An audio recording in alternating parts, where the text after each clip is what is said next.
Bumba vārtos 1-0 RFS izvirzās vadībā Liepājā. Stefans Paničs atklāja šīs spēles rezultātu un atkārto savu labāko vārtu gūmu statistiku tieši virslīgā.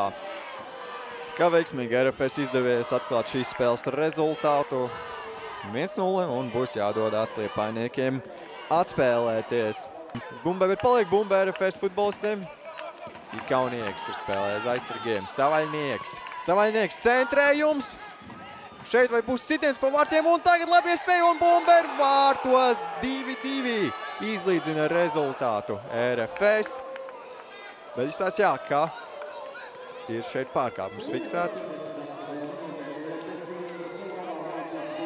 Un Ikauniekam vārtu gūms fiksēts.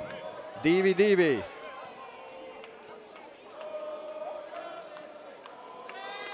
Nu, redzam Ikaunieku vārtu gūmu. Un uzreiz ātri devās RFS. Fantastiska piespēle šeit. Un Ikaunieks ir